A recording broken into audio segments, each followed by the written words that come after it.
Vamos falar sobre transformando marcas e pessoas para a sustentabilidade. A sustentabilidade na construção não é mais um diferencial opcional, é uma exigência do nosso tempo e uma oportunidade de reposicionar carreiras, empresas e marcas como protagonistas da transição sustentável. Aqui nós vamos ter nesta palestra reflexões práticas e inspiradoras sobre como transformar propósito em desempenho real no setor. E, para falar sobre isso, a gente vai trazer aqui a Green, e com dois grandes nomes. Eu quero ter a honra de chamar ao palco ela, que é arquiteta, apaixonada por sustentabilidade, e é formada pela Flórida, e viveu 11 anos transformadores nos Estados Unidos. Mergulhou em projetos institucionais focados em sustentabilidade por toda a Flórida. No Brasil, a jornada tomou um rumo empolgante ao se envolver em consultorias, colaborando com diversas empresas em projetos sustentáveis. Eu tenho a honra de chamar ao palco Sami Meira. Olá. E para compor esse painel... Obrigada pelo convite, gente. Nós que agradecemos. O arquiteto também... que fez a transição do mundo para projetos em construção sustentáveis. Durante sua jornada como arquiteto, ele descobriu que a verdadeira solução não era desenvolver projetos sustentáveis por conta própria. A resposta era fornecer as ferramentas verdes ao maior número possível de profissionais da construção para estimular esse processo. Seus eventos online são gratuitos, realizados com seus recursos privados. Trouxeram mais de 200 mil participantes em todo o mundo, apresentando conteúdo verde, insights acionáveis e transformação em lugares onde seria difícil chegar. Mais do que apenas ajudar as pessoas a desenvolver projetos melhores, eles estão aqui para ajudar pessoas a plantar uma semente duradoura. Venha para o palco, seja muito bem-vindo, Felipe Boni. Obrigado, gente. O palco é de vocês. Esses currículos meio longos aí, né? Obrigada. Na verdade, dava para resumir em paixão pela sustentabilidade e acreditar nesse negócio. Isso aí, gente. Sejam muito bem-vindos aí, muito bom ter vocês. Eu vou tentar olhar para os dois lados. Eu me sinto um pouco inseguro que eu estou ficando careca aqui atrás, as pessoas ficam olhando, olham um lado, olham o outro, e eu me sinto desprotegido. Mas vamos assim mesmo. Fica tranquilo, eu tô com a bota suja, porque eu vim passear em Brasília, gente. Dá para anotar? Nossa, vai sujar o palco. Então, gente, nós somos a iGreen, esse hub de inovação, de aceleração em construções sustentáveis. A gente tem uma plataforma na língua portuguesa e inglesa. Nós atuamos, eu falo muito que nosso papel é como se fosse um marinador de carne, sabe? Você pega o colchão duro e vai marinando e deixando ele mais molinho. Por quê? A gente tem as pessoas comuns que não entendem de sustentabilidade e aí tem os profissionais que querem aplicar as estratégias e o cliente não entende sobre isso. Então, a gente tenta trazer essa facilidade, esses conhecimentos a nível amplo, né, Instagram, etc., YouTube, Pinterest, TikTok, para que as pessoas entendam um pouco mais, tenham uma consciência ambiental maior, social também, em relação à sustentabilidade, enfim, nos 3 pilares, né? E aí os profissionais têm essa atuação também aprendendo conosco as estratégias a nível técnico, e aí, né, tem essa evolução. Mas o processo acontece em 3 frentes, na verdade, né? A frente profissionais, a frente empresas e a frente indústria também com as marcas, porque não dá para fazer só, né, só os profissionais atuarem com sustentabilidade se a indústria não caminha junto, por exemplo, a nível marcas, fornecendo os produtos com a transparência necessária para que vocês possam tomar as melhores atitudes. Assim como as empresas, por exemplo, têm que simular uma edificação, elas têm que descobrir a performance da sua edificação, então elas também passam por um processo conosco. Depois a gente vai apresentar como que a gente faz isso, mas no fim das contas é levar essas 3 frentes para esse caminho de mudança, né, e ao mesmo tempo falar com o público no geral para que essa transformação aconteça. Uma coisa que o que nós fazemos dentro das redes sociais, às vezes não transparece a profundidade que a sustentabilidade merece ser tratada. Então, ali dentro das redes sociais, tem essa questão sobre educar, sobre deixar essas palavras mais fáceis para as pessoas, para que elas entendam, para que elas consigam conversar sobre isso. E que o vocabulário não fique tão estrangeiro, né? Quem aqui trabalha com construções sustentáveis? Ou que já iniciou essa jornada da sustentabilidade? Marina, a gente sabe que faz muito bem. Legal. Aí. Então, a ideia é que a gente se aprofunde nesse tema. Quem aqui sabe a diferença entre o carbono incorporado e o carbono operacional? Marina sabe, quem mais sabe?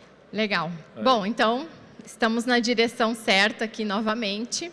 A gente vai falar um pouquinho sobre essa diferença, e essa é uma contabilidade que hoje está sendo necessária e cobrada também por algumas marcas. Algumas construtoras que fazem seus relatórios ESG, eles querem saber a quantidade de carbono de suas obras. Algumas empresas que estão fazendo a reforma, elas precisam saber quanto a minha reforma gerou de carbono, quanto eu estou emitindo para que eu possa fazer toda essa escrita no meu relatório ESG no final do ano.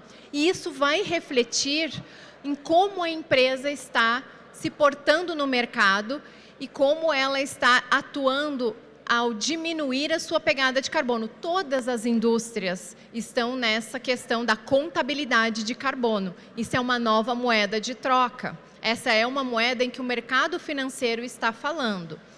Então, quando a gente fala um pouquinho sobre o carbono operacional, eu vou deixar essa parte para o Felipe, porque eu gosto mais da outra. Olha, assim é? Então tá bom. Assim, ó, pega essa bola quadrada aí que eu acabei de jogar para ti. Tá bom. Então, assim, gente, carbono operacional, imagina a edificação, né? A edificação tem uma performance. O que a gente tem aqui, por exemplo, aqui dentro, ó? Tem um ar-condicionado ligado aí, né?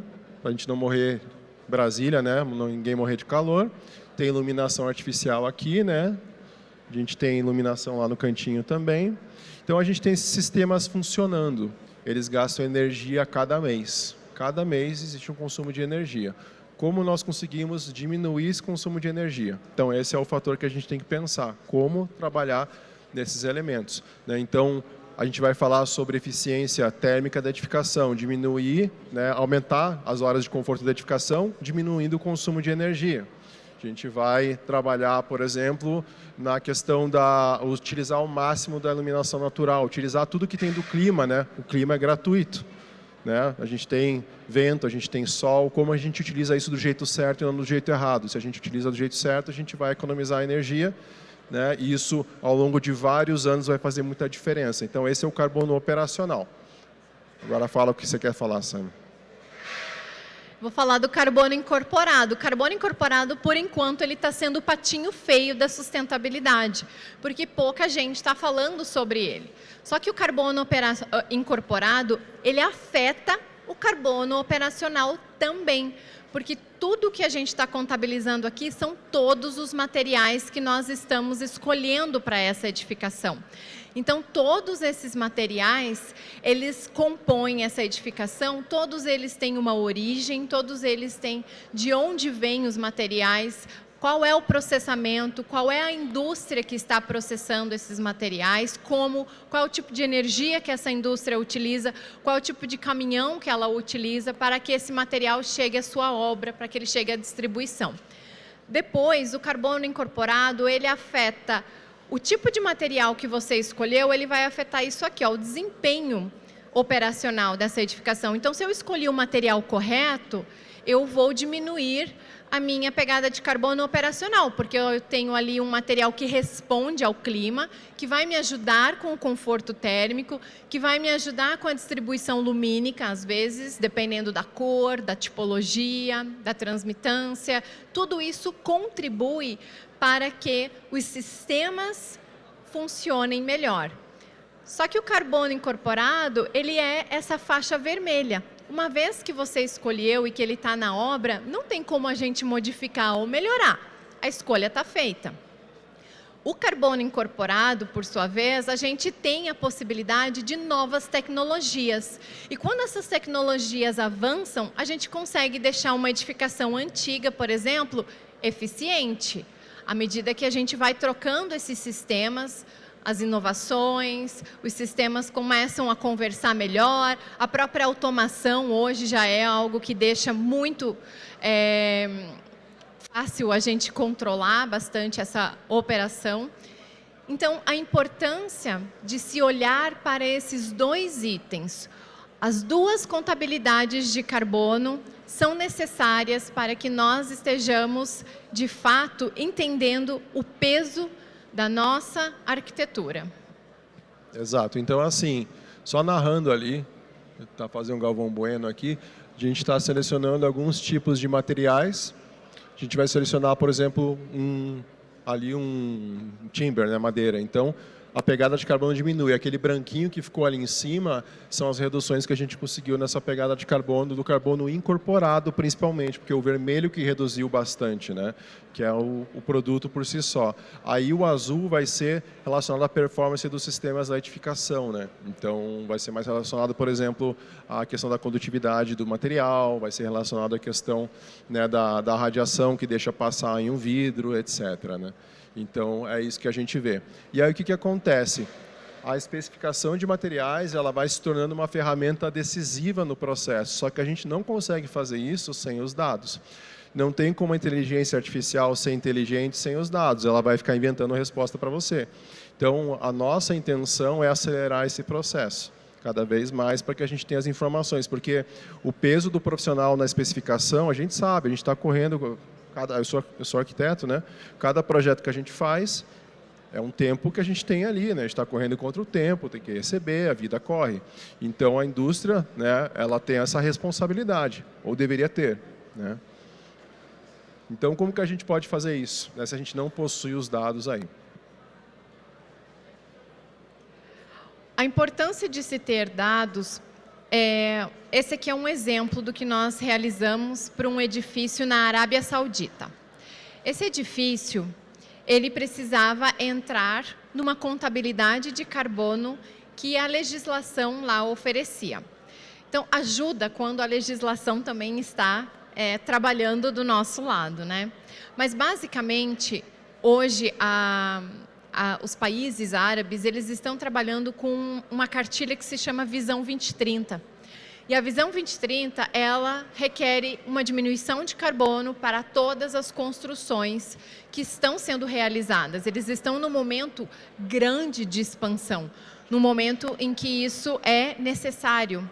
Então, o que eles precisam? Demonstrar por A mais B que essa construção que está surgindo está dentro daquele teto.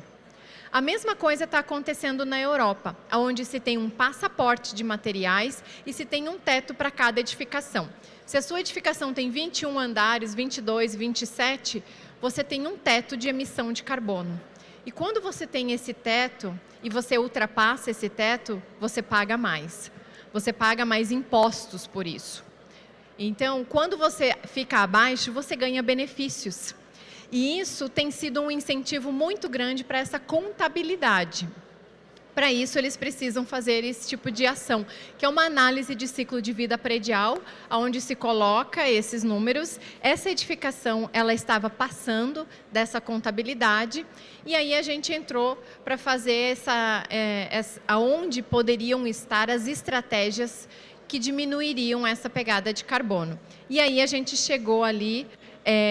dentro da estrutura da laje, eles trocaram essa laje por uma laje mais leve, e aí houve essa possibilidade de fazer essa contabilidade de carbono reduzir, e eles conseguiram atingir a meta, e também atingir a meta daí da certificação LEED, que é algo que também já está exigindo essa contabilidade de carbono. Então, aqui no Brasil hoje... muita gente tem feito essa contabilidade, mas tem ficado refém de poucos materiais, porque a gente não tem suficiente empresas que estão trazendo essa transparência. E aí, a gente joga só a responsabilidade para a indústria ou a gente pega um pouco dessa responsabilidade para a gente? Temos que pedir, né? Então, quando a gente faz quando a gente tem esse poder de entender aonde estão o peso dessa edificação, aonde a gente pode diminuir, aonde a gente pode negociar ou trocar essas estratégias, a gente empodera quem está construindo, a gente empodera o cliente e a gente responde muito melhor ao meio ambiente. Estou gostando, tá bom? volta para cá. O rapaz gosta de fazer uma piadinha. Tá bom? Posso falar um pouco, então? Por favor. Então, beleza. Carbono incorporado para mim, gente, é o gente, seguinte, não consigo então... parar. Hã? Falar de carbono e materiais, não consigo parar. Essa é a minha vida, gente, faz 9 anos. É sempre assim. Tem que ficar ajustando o ritmo. Você pode ver que eu estou com o passador de slide. Se eu não tiver, vocês vão ficar aqui, vocês vão perder o almoço. Então, assim, dados, né? Certificação LEED, por exemplo, certificação WELL, certificação BREEAM, todas as certificações, elas estão indo para o caminho dos dados. Não tem como sair desse processo. Quando você especifica materiais, o que a gente está especificando? Materiais que tenham prática de extração amigável, ou seja, você não está utilizando uma mão de obra escrava para extrair aquele produto, não adianta o produto estar na loja ali bonitinho, né? E lá nos bastidores a gente tem, né, todo o pessoal ali, a mão de obra, né, enfim, mal remunerado, em más condições, trabalhando naquilo. Ao mesmo tempo, a gente tem a questão do processo industrial. Como é que é esse processo? Como que são as emissões dentro desse processo industrial? Ele é acima da indústria ou ele é abaixo? Ou ele está em um padrão médio, né? Então, a gente precisa descobrir esses dados para conseguir otimizar cada um desses dados. Além disso, também tem a questão dos ingredientes, né? O ingrediente, ele é um produto que ele por exemplo, ele pode ter um químico prejudicial. Então, ele tem um processo de extração legal, ele tem um processo de indústria bacana, mas ele aplica um químico no final do processo que tem um composto orgânico volátil ali, por exemplo, e pode prejudicar uma criança que está engateando naquele piso, por exemplo. Então, tudo isso a gente precisa entender. E as certificações estão solicitando, na maioria delas, esses dados. Só que, quando a gente chega a nível Brasil, a gente tem basicamente 150 produtos, então, com essas declarações. Então, assim, a gente consegue fazer, não bem uma casa, talvez uma casa de boneca a gente consiga. Então, é isso que a gente precisa buscar. E esses produtos, eles estão nas mãos de 5 marcas, tá? 5 marcas só que tem esse nível de transparência. Então, esses 150 produtos, eles ainda são dentro dessas marcas. Então, a gente não tem uma pluralidade de materiais, uma liberdade de escolher materiais, de escolher marcas, quando quer certificar. Senão, não pontua, porque tem que ter essa documentação. Então, é uma era de transparência, de se ter dados para mensurar, porque como é que a gente sabe aonde estamos, para onde vamos, se a gente não sabe onde está? Então, para fazer esse cálculo, para entender esse cálculo, a gente precisa dessa transparência. Por exemplo, rapidinho aqui, quando a gente fala de uma EPD, uma Declaração Ambiental de Produto, nós estamos falando de matriz energética, nós estamos falando dos materiais que são compostos lá no início, dos materiais de acabamento. E aí, quando a gente fala de processo, a gente começa a falar de energia e água. Se a gente usar a média nacional, uma empresa, uma indústria que está localizada no Paraná, vai perder. Por quê? Porque no Paraná, a nossa matriz energética é muito mais limpa, em comparação à média brasileira. E aí, a nossa pegada de carbono de indústrias que estão no Paraná é menor do que uma que está em São Paulo, ou que está em Recife, por exemplo, se estiverem utilizando a energia elétrica da concessionária. Então, quando a gente deixa isso para uma média nacional, não existe um balanço real, porque a gente não está falando de regionalidade e localidade. Então, a gente começa a falar assim, o meu produto é bom. Essas frases vazias, né? Então, a gente precisa colocar números. É bom por quê? Quem disse que é bom? É fácil uma mãe, que eu sou mãe, chegar e dizer assim, meu filho é lindo. É maravilhoso, meu filho é lindo, meu filho é inteligente. Segundo, o quê? Segundo eu, mãe. E toda a indústria é assim. E às vezes eles fazem essas propagandas, essas questões, com essas frases vazias. Mas toda criança é bonita aos olhos de Deus, e aí? E agora? Não vamos para esse lado agora. Tá bom. Nós precisamos de números. Quando a gente fala de materiais, a gente precisa colocar esses números para dizer assim, então você é sustentável? Quantos % a menos relacionado a essa média brasileira você está consumindo de água? Por quê? Por que a gente tem que fazer isso, Felipe? Por quê, né? Boa pergunta. Deixa eu ver no próximo slide por quê. Porque um novo mercado surge.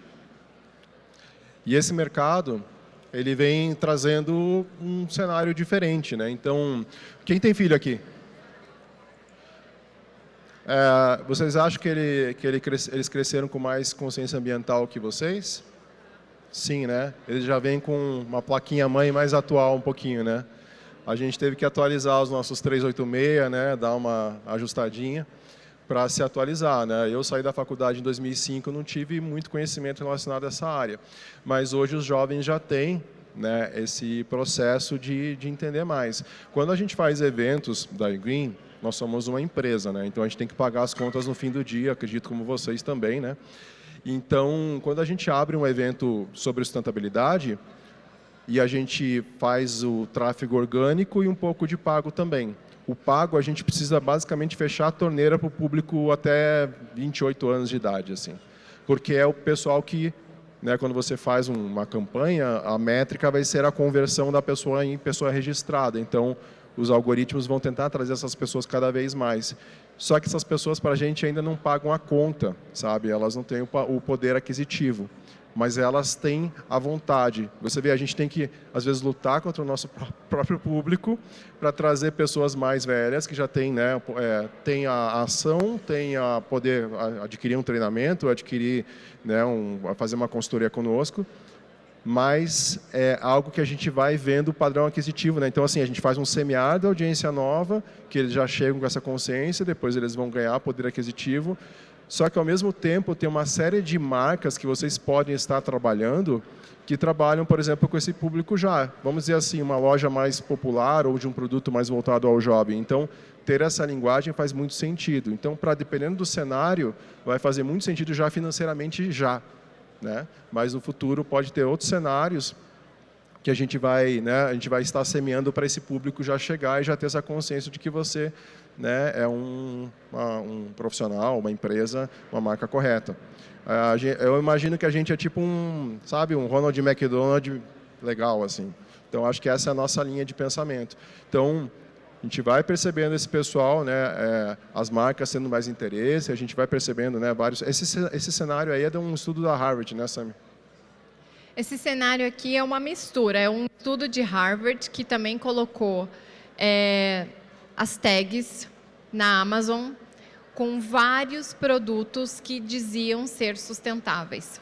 E eles tinham 14% mais de vendas por ter esse selo, por ter essas comprovações em sustentabilidade.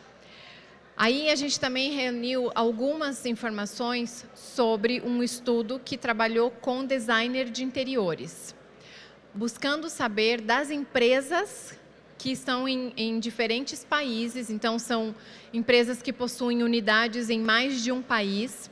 Foram mais de 20 escritórios de designer de interiores, e eles trouxeram os dados, aqueles dados que estavam no slide anterior, onde nós tínhamos mais de 50% das pessoas pedindo bem-estar, pedindo pelo nome. Quero bem-estar dentro da minha edificação, quero mais economia, quero mais sustentabilidade. Então, esse já é um pedido para quem está trabalhando com isso. Eles notaram esse aumento de vendas em projetos sustentáveis, mais de 45% hoje dos projetos deles são focados em sustentabilidade, porque existe já essa conscientização, sim. E às vezes as pessoas não estão sentindo isso. E por quê? É justamente por isso aqui. O nosso processo de projeto arquitetônico, ele está em crise. A gente não tem esse domínio dos dados para passar com segurança para o cliente o que ele vai receber no final das contas. Porque quando a gente fala sobre sustentabilidade, um monte de gente quer entrar embaixo desse guarda-chuva. E a palavra sustentabilidade, ela é bem ampla. Cabe bastante coisa embaixo desse significado do que é sustentabilidade. Então, o que é sustentabilidade para mim em Curitiba não é sustentabilidade para o pessoal aqui de Brasília, não é sustentabilidade para o pessoal em Recife. É diferente, porque a sustentabilidade ela precisa ter materialidade, que é justamente aquela região, com aquele clima, com aquele material. Então, quando a gente começa a falar daí sobre esse próximo dado, conta para o pessoal, Felipe, o que é a síndrome do edifício doente? Então, assim, grande parte dos edifícios comerciais, né, de escritórios, a gente trabalha com sistema de ar-condicionado fechado para economizar energia. E muitas vezes, né, esses sistemas não têm a manutenção adequada. Então, grande parte desses edifícios podem se tornar edifícios doentes. Então, essa é uma porcentagem também tirada aí desse estudo. E a gente também tem, em relação à biodiversidade perdida, né, Sami? 75% da biodiversidade já foi perdida no planeta, né? Então, o que a gente pode fazer para repensar esse processo e trazer de volta a biodiversidade a cada projeto que a gente faz, né? É possível restaurar também a biodiversidade nos projetos e não construir e só destruir, né? Então, é basicamente isso. E assim, com algumas estratégias, a gente já consegue fazer bastante coisa, né? E, por exemplo, economizar 20% de água e energia é muito fácil do que a gente está fazendo como baseline, né, que a gente chama que é o padrão de edificações. Então, a gente precisa repensar esse processo e precisamos pensar rápido, né? E os dados, mais uma vez, são a solução desse processo. Então, a gente vai ter uma análise aqui em que a gente vai abordar não apenas estética, né, mas a gente vai abordar o clima como premissa para uma estética de projeto. Então, como a gente analisa um dado climático? Como a gente consegue pegar cada uma das 8.760 horas do nosso ano e transformar em horas com melhor experiência de vida para cada pessoa que habita edificações, né? Que no final são pessoas que habitam, né? Então, clima vira desempenho, que vira estética. Aqui é o primeiro estudo de caso, né, Sami? Isso. Esse aqui é um estudo de caso que a gente trouxe para mostrar que processo gera resultado, e gera resultado financeiro. Não somente para o arquiteto, mas também para o cliente. Esse projeto Alvorada ele foi desenvolvido pela D76, que é da arquiteta Thaís Keiko. Deixa eu perguntar uma coisa, só quem trabalha com residencial aqui? Projeto residencial. Tá. Quem trabalha com escritórios aí? Tá. A gente trouxe residencial, que eu acho que faz mais sentido para todo mundo, né? Então, acho que a gente acertou aí. Beleza. Mas vocês vão entender que o processo é o mesmo. Então, quando a gente traz a Thaís para perto, a Thaís era uma aluna nossa e ela já era arquiteta, ela trabalhou num momento a questão da arquitetura com outros sócios. Ela passou por uma mudança na vida dela, ela entrou com a gente em alguns cursos e ela falou, eu quero mudar o jeito de projetar, quero fazer o meu escritório ser reconhecido pela sustentabilidade de início ao fim. E aí ela começou a desenhar o primeiro projeto piloto. Esse projeto Alvorada foi o projeto piloto, foi desenhado em BIM, para que ela tivesse domínio de cada peça que foi colocada aqui. E para ela ter domínio de cada peça que ela foi colocada aqui, ela precisava de informações. E aí ela pode passar. Então, ela fez primeiro o estudo bioclimático para entender quais materiais eram adequados para o clima que ela queria projetar. Ela está projetando aqui para o interior de São Paulo. Residências em condomínios no interior de São Paulo. Esse é o público que ela queria atingir. Com isso, nós determinamos uma série de materiais que seriam apropriados para que ela trabalhasse esse clima. E aí ela fez um levantamento de pegada de carbono. E aí é onde vem um pouco da frustração, porque a gente teve que trabalhar com um pouco dos materiais que possuem informações e outros a gente teve que simular para ela essas médias nacionais.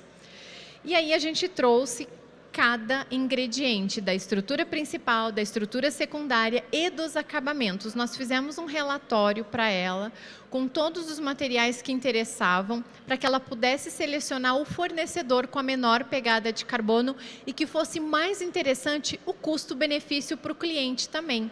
Então, quando ela senta para conscientizar o cliente, ela vai falar de economia, de performance desse material para o clima onde ele está construindo e vai falar sobre pegada de carbono. Então, quando ela toma essa decisão, ela não é uma decisão pelo mais barato. Ela é uma decisão que vai trazer uma série de benefícios e que vai trazer uma segurança de longevidade para esse cliente. Então, os materiais que ela elegeu também eram de processos para uma construção a seco. Essa era uma das premissas dela também. E essa é uma casa de 300 metros quadrados. Quantas caçambas vocês acham que ela retirou? Eu gosto de fazer essa pergunta sempre, porque sempre surpreende. Alguém quer chutar quantas caçambas? 300 metros quadrados de casa. MLC. Porque ela perguntou, né? Daí você deu a dica. Você tinha que falar assim, você acha que foi mais que 50? Acho que foi mais que 20. Sim, o processo total dessa casa, do início, a preparação do terreno até o final, foram 2 caçambas, tá? 2. E ela ficou braba com a segunda. Ela sabia que ela teria uma, ela ficou braba com a segunda. Muito braba porque foi uma questão que faltou alinhamento com a equipe que entrou no terreno. Então, esses estudos bioclimáticos empoderaram ela a entender exatamente quais os materiais ela poderia selecionar. Depois ela teve a liberdade de escolher, e isso baseado na pegada de carbono, no custo-benefício. E aqui começam as decisões de projeto nos sistemas. Então, a gente teve a questão de estudar o ciclo da água desse local, trazer a precipitação, entender aonde ela teria as vantagens e desvantagens, quais foram os sistemas de reaproveitamento, de circularidade da água. Pode passar. Também aproveitar a ventilação, a temperatura do solo, que fez com que ela pudesse escolher uma laje diferente, que a temperatura do solo contribuía ou não. Não é só pelo método construtivo que ela escolheu essa laje. Ela escolheu essa laje, a forma como ela ia se comportar com relação à temperatura do solo e contribuir com o conforto da casa. E aí que a gente estudou com elas várias composições de parede. E aqui a gente começa com economias. Por quê? Dentro dessa composição de parede, ela fez uma análise termoenergética e aí ela coloca lá 10 centímetros de isolamento térmico ou 5 centímetros. Qual é a diferença que isso vai trazer no desempenho térmico? E qual a diferença isso faz no bolso? Porque às vezes o vendedor vai falar, não, vai com essa que é de 10 centímetros, vai ter uma eficiência maravilhosa, nananana. Mas a diferença no final das contas de 10 para 5 centímetros não é muito, mas no bolso é bastante. E aí, na economia de material e na economia da pegada de carbono também, porque você utilizar 10 centímetros de material ou 5 centímetros de material também diminui a sua pegada de carbono. Então, vocês entendem que existe uma complexidade um pouco maior nessa seleção de materiais, onde a gente começa a falar de custo-benefício para o bolso do cliente e para o planeta. E aí ela começou com as decisões de projeto, foram feitas várias simulações. Aqui esse software ele permite que a gente faça mais de 2.000 simulações para entender exatamente a combinação correta. Então, por exemplo, numa fachada eu posso usar um vidro mais barato, no outro eu preciso de um vidro com um pouco mais de propriedade, com um pouco mais de tecnologia. E aí você começa a criar esses balanços e essas economias. E você dá a segurança para o cliente que ele não vai passar um aperto no dia a dia dele. Essa casa foi projetada para 3 gerações. Ou seja, com esse sistema construtivo, ela tem a possibilidade de colocar outras paredes que vão adaptar esse mesmo layout para 3 gerações. Ou seja, é para um cliente que hoje é um casal, que pode ter filhos e depois pode envelhecer nessa casa. Então, ela tem 3 projetos em um, para que essa casa tenha essa flexibilidade. E quando ela for vender, ela também tem essa flexibilidade. Porque se ela precisar vender para uma família maior, a intervenção que essa família vai ter que fazer também é pequena. Não vai precisar de grandes reformas. Aqui é um pouco dos resultados finais com relação à eficiência térmica. 90% do tempo no ano ela não precisa de ar-condicionado devido a essas decisões de projeto. A questão lumínica também permite que ela não precise acender a luz, e isso ela já está nessa casa há um ano. Em nenhum momento ela precisou de luz artificial durante o dia. Pode passar. E o que mais? A melhor parte vem no próximo slide, né? Aqui o que é interessante, só para dar uma ideia para vocês ali, quando você olha a planta, você talvez não dê para entender muito bem ali, né? Mas na direita tem essa parte de estar com cozinha, Toda a parte vermelha é que tem uma iluminação bacana no espaço. Lá para a parte dos cantinhos, dá para ver que tem uns quadradinhos menores, porque ali são os banheiros. Então, são as áreas não regularmente ocupadas. Que claro que a gente vai querer uma boa iluminação, mas não é uma preocupação máxima, né, do que as áreas que a gente permanece. Né? E a gente chama a área regularmente ocupada a área que você fica menos de 1 hora. Né? Então, acho que ninguém fica mais do que 1 hora no dia no banheiro. Né? Então, a ideia é que a gente tenha o melhor da performance no máximo de espaço possível, mas a gente vai focar nas áreas realmente ocupadas. A gente vai focar num depósito, a gente não vai focar, né, numa área de almoxarifado, num banheiro. Né? Então, a gente vai focar realmente no que importa na edificação. E quando a gente fala desse tipo de performance, não é performance de norma de desempenho, que a norma de desempenho ainda coloca mais para baixo. Né? O nível mínimo, intermediário, superior. O superior da norma de desempenho é bem mais baixo que isso. Então, é essa a intenção que a gente quer trazer aqui para vocês também. Aqui são alguns dos sistemas, a gente não vai focar nisso agora. E aqui são os resultados, né, Sami? Aqui é onde ela conquista o cliente, porque agora ela tem esse case. Isso aqui, quando ela tem o poder de trazer esses números antes mesmo do cliente iniciar uma obra, ele já está conquistado para investir nesses sistemas, porque ele sabe que ele vai ter o retorno do investimento. Porque as simulações conseguem trazer, hoje, uma segurança nessa tomada de decisão. A partir do momento que ele sabe que isso volta para ele, volta rápido, aí fica muito mais fácil toda a conversa e o desenvolvimento do projeto. Mas, sem dados, a gente não consegue dar essa segurança antes de se terminar um projeto. Pode passar, Felipe. Então, assim, a mensagem que fica é que, muitas vezes, quem está ganhando não é o clima, não é a pegada de carbono nessa tomada de decisão. Quem está ganhando, ultimamente, tem sido o Pinterest e o Instagram. Eles estão ganhando como influência da nossa arquitetura. Eu fiz uma pesquisa e façam esse exercício. Coloquem casas em condomínios, e aí coloquem Recife, Sinop, Curitiba, coloquem qualquer região do Brasil, vocês vão encontrar a mesma tipologia de arquitetura. A nossa arquitetura precisa dessa técnica, precisa dessa regionalidade para responder ao clima, senão a gente está gerando conta para o nosso cliente. A gente está gerando apenas algo que fica, talvez, muito bom no Instagram, mas não necessariamente na nossa vida real. Então, não adianta esse projeto ser luxuoso por fora se ele está adoecendo o nosso planeta, se ele está adoecendo as pessoas dentro desse projeto. E agora eu vou deixar você falar do seu filho.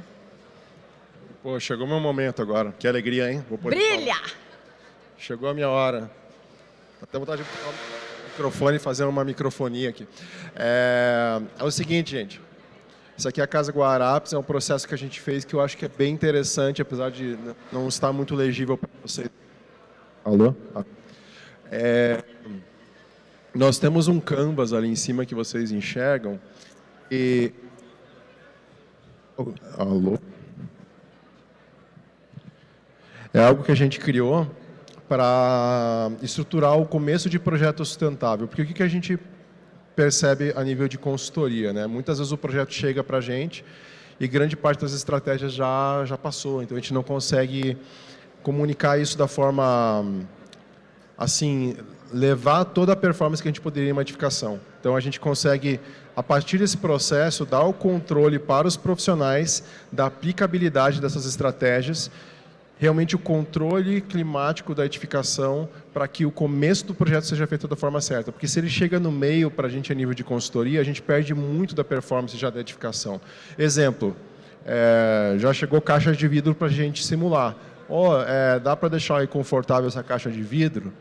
Dá para deixar. Só que você vai torrar uma grana em vidro. Você vai precisar de um vidro com SHGC, né? A questão da radiação solar que a gente fala, né?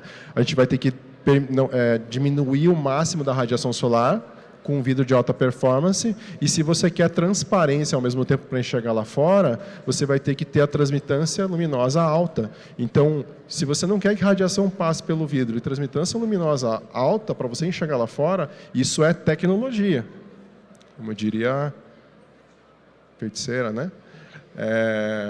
Não é magia, é tecnologia. Então, a gente tem que puxar essa tecnologia ao nível superior, porque os 2DC é mais tecnologia também, né? Menos visibilidade e menos radiação. Já é mais tecnologia, já é mais caro, mas isso aqui ainda é mais caro.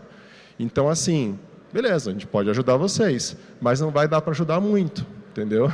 Já está no meio do acidente acontecendo ali. Então, né, é assim que a gente vai levar essa equação.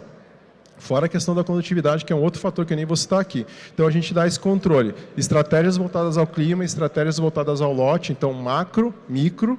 Depois a gente vai trabalhar no design, orientação, proporção de janela por fachada, sombreamentos, propriedades das paredes, propriedades das coberturas, né, possibilidade de brisa ou não. Então, tudo isso a gente vai conseguir trabalhar para chegar na melhor equação de projeto. Lembra aquela simulação que a gente mostrou para vocês? Deixa eu só passar rapidinho aqui um negócio. Isso aqui, ó. Lá em cima, a gente faz um processo em que a gente vai colocar todos esses fatores juntos e a gente vai fazer 2.000 simulações simultâneas para achar a melhor equação para essa edificação. Ou seja, o que é melhor? Fachada norte é 80% de vidro ou 40%? É 80 na fachada norte. Na fachada leste é 80 ou 40? É 40 na fachada leste. Lá atrás no sul é 40 ou 80? É 40. Na oeste é 40 ou 80? É 80 na oeste. Eu vou explicar por que é isso. Né? Porque é devido ao clima, logicamente. Mas aí o que acontece? A gente vai entender essa equação, vai fazer uma simulação de sim ou não para todos esses casos de cada fachada. Também para cada fachada, parede com mais isolamento ou menos isolamento. Mais isolamento. Norte, sul, leste, oeste. Cobertura, mais ou menos. E a gente vai achar essa equação onde o output disso, né? Então o input são os ingredientes do bolo, né?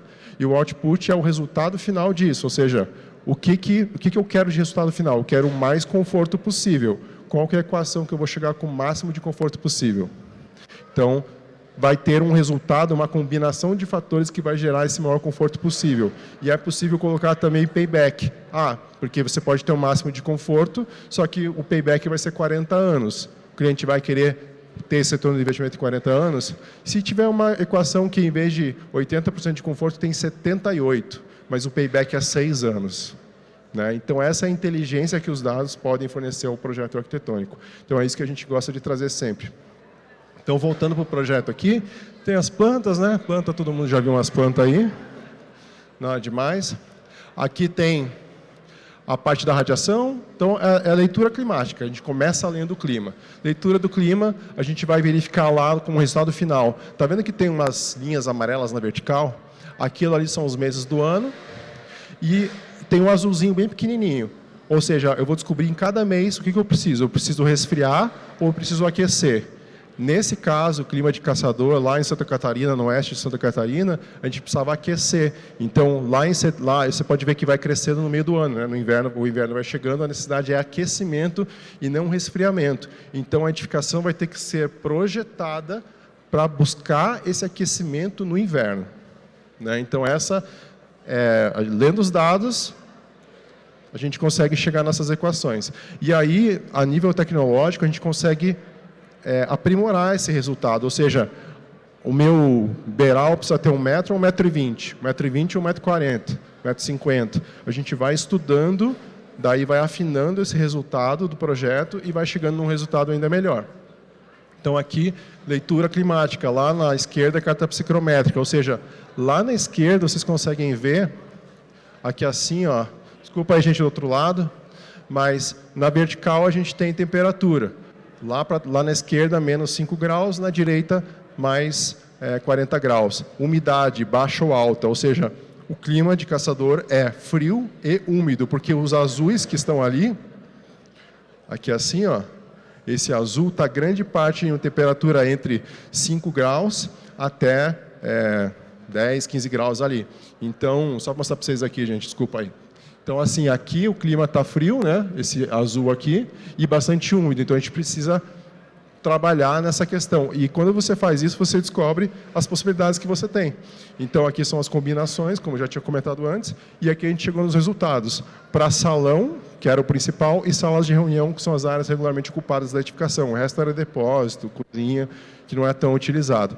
Então, a gente chegou nessas equações, combinações distintas de parede, enfim, não dá para entrar no detalhe aqui. E aí a gente vai, então, buscar, né, esse calor, essa entrada de calor, e, ao mesmo tempo, estava como padrão que esse edifício ia ter, essa edificação ia ter um vidro de alta performance. Não, ele é um vidro incolor, simples. Então, permitindo a entrada de calor ao máximo possível, e quando é verão já não vai entrar esse calor lá, porque já tá mais, o sol está mais a pino. Então, são possibilidades bem simples de se fazer, 82% de conforto no salão, na sala de reunião, e 76% no salão. Então, natural, sem uso de ar-condicionado, pessoas vivendo ali, né, mais felizes, enfim, com melhor performance, mas, ao mesmo tempo, não usando essa quantidade de ar-condicionado aí que a gente tem. Aqui a iluminação, na direita ali, vocês podem ver que tem uma lá em cima que é distribuição luminosa. Então, gerar distribuição luminosa em um espaço é muito fácil, só encher de vidro, você vai ter isso. Só que o problema é controlar isso em relação ao ofuscamento, porque muito vidro vai gerar ofuscamento. É olhinho fechado, trabalhando com o olho fechado, aquele calor batendo na tua cara. E, ao mesmo tempo, quando você tem uma edificação de vidro, você gera o fenômeno da simetria térmica. Porque, por mais que eu tenha um ar-condicionado no talo, para combater esse calor, e eu estou gastando uma grana, o que vai acontecer? Eu estou tomando calor nesse lado da minha cara e frio do lado dessa cara. Isso faz bem para a saúde? Não faz bem para a saúde. Então, é uma simetria. Pode acontecer de cima para baixo e da esquerda para a direita também. Então, se eu estou trabalhando aqui na pontinha, eu estou numa performance péssima. Se eu estou aqui, o ar-condicionado vai estar mais, né, passando no corpo todo. Então, esse é o problema dessa cultura que a gente precisa combater do vidro excessivo, porque por mais que eu tenha sistemas mecânicos muito bons, ainda assim eu não vou garantir a satisfação do usuário. Então, não faz sentido, né? Então, esse é o questionamento que a gente tem que ter. Então, a gente tem aqui áreas de ofuscamento, né, que são áreas pequenas. Isso aqui é culpa do cliente, não é nossa, tá? Brincadeira. Enfim, mas a gente tem 6% da área apenas. A gente permite certificações a máximo 10%. Então, a gente tinha 6%, está dentro, e lá em cima a gente tem 92%, 96%, agora esqueci, de distribuição luminosa, acima de 300 lux na maioria dos espaços. E aqui é mais de 1.000 lux, quando é uma área vermelha. Então, a gente quer manter entre 300 e 1.000. Né? Esse é o objetivo. Aqui é um outro projeto que a gente trabalhou a nível de design biofílico, essa conexão com a natureza também, que é super importante. Sam, eu estou falando bastante, né? Desculpa. Não, eu só ia falar um negocinho da Então, Casa Caçador. A Casa Caçador, como vocês sabem, é um showroom da Casa Guararapes. Então, o que vocês viram ali era método. O mesmo método que a gente usou para a residência, a gente usou para um showroom. O método é olhar para o clima, olhar para os materiais, olhar para esse desempenho desses materiais, olhar para o que o cliente deseja e entregar resultado. A gente teve uma reunião que eu queria contar, que um dos diretores da Guararapes, ele estava super envolvido. É um showroom que eles estavam colocando na fábrica. Então, é um showroom que tem muita visibilidade e eles receberiam muitas pessoas ali. Então, ele estava super preocupado, super engajado, participava das reuniões de projeto. E aí, chegou um momento que ele falou assim, mas, Felipe, isso eu acho que todos vocês sentem essa sensação quando o cliente fala, mas não seria melhor se você fizesse assim? O poder da gente ter esses dados, da gente estar simulando, é que o Felipe falou, não, mas eu vou te mostrar por quê. E naquele momento, naquela reunião, ele mostrou exatamente o quanto o cliente estaria perdendo, o quanto ele estaria pagando a mais em desempenho daquela edificação, caso ele fosse com o que ele imaginou que poderia ser legal. Então, isso também traz para a gente uma propriedade técnica e um domínio técnico do projeto que tira aquela questão do cliente que tem um desejo, tem uma visão, às vezes, do projeto, né? Porque o projeto sustentável se perde no processo também. A gente tem a melhor das intenções e, às vezes, o processo, geralmente não melhora, ele piora. Não sei porquê, é uma lei do universo aí, que piora os projetos. Mas o que acontece? Nesse caso, a gente teve que trabalhar a nível de para conseguir manter aquilo uma defesa, né? Enfim. Sim. Então, aqui é só a quantificação de design biofílico, que a gente consegue também trabalhar a nível de relatório as 70 possibilidades em biofilia. Nesse caso, a gente trabalhou em cada uma delas para otimizar esse projeto que já era muito bom. Então, são possibilidades aí desse projeto que foi feito com o estúdio alemão. Então, gente, o que a gente faz da vida, então, com o U-Green? Só para vocês entenderem, né? Então, a gente tem as formações, que é o U-Green Pass, que cada profissional tem o seu próprio caminho dentro do Green Pass. Um design de interiores tem o seu caminho para a evolução sustentável, que é diferente de um arquiteto, que é diferente de um engenheiro, que é diferente de um consultor. Então, a gente tem os caminhos personalizados para cada profissional no U-Green Pass. O Projects... tem as propagandas aqui, peraí. Aí, ó, o PES é isso, né? Então, a gente tem as escolas, enfim... A gente tem o Projects, que é o nosso sistema de gerenciamento de projeto, ou seja, manter a sustentabilidade do início ao fim sem se perder em partes desse processo. Então, a gente consegue visualizar as estratégias, o que precisa ser feito em cada passo para que você atinja os resultados, poder assistir aulas. Então, é como se fosse uma plataforma de treinamento com gerenciamento ao mesmo tempo. Você define os responsáveis, assiste o que precisa ser feito, entende aquilo. Então, você aprende fazendo e não apenas ouvindo. Tem também a parte de Green Buildings, que é a parte de consultoria. Então, se vocês precisam de ajuda na melhoria da performance das edificações, a gente pode ajudar vocês. Quanto antes a gente entra no processo, melhor, né? Logicamente, mantendo o protagonismo de vocês em todo o processo. Essa é a nossa ideia, é dar os dados para que vocês consigam tomar as melhores atitudes do projeto. Então, aqui são alguns resultados, alguns países que a gente já trabalhou. E a gente tem o U-Green Materials. A gente não colocou o site aqui, mas é um banco de dados gratuito que vocês podem utilizar, é materiais.ugreen.com.br, que é a nossa plataforma, que ela é para o mundo todo, tem mais de 50 mil produtos com dados, tá? Não é palhaçadinha aí não, que vocês veem por aí. Então, dados e transparência. No caso aqui, a gente está demonstrando um processo a mais que o Guararapes fez com a gente de transparência, de demonstração além. Demonstrar como que é a rotatividade da empresa, como que a empresa se porta em relação à sustentabilidade de uma forma global. A gente quer levar o pessoal ao próximo nível. Então, esse é o processo da Green em relação a materiais. A gente tem o Hub, que é o encontro dos profissionais. A gente fez o Green Building Day agora em julho com 1.400 pessoas. E foi Você estava lá? Alguém estava no evento? O Cal também estava lá. Foi em São Paulo, enfim. Aí a gente fez esse evento. Fazemos eventos internacionais. A última edição foi na Itália, para 250 pessoas, mais 150 online. Então, a gente quer levar isso para o mundo todo mesmo. A gente tem 2 plataformas. E é isso, gente. Então, como a Sami sempre diz aí, né, Sami? Eu gosto dessa frase porque eu falei ela sem querer. Mas essa frase ficou com muitos dos nossos clientes. Porque a sustentabilidade, gente, ela não pode ser uma opção. Hoje a gente está usando a sustentabilidade como opção. Ela não pode ser uma opção. A sustentabilidade, ela não é cobertura do bolo. Ela é o bolo, gente. Ela tem que estar nessa mistura do bolo para ela fazer sentido. Se ela não faz parte do processo, ela não pode ser chamada de sustentabilidade. Pode ser qualquer outra coisa, mas não é sustentabilidade. Então é isso, gente. Muito obrigada pela atenção de vocês.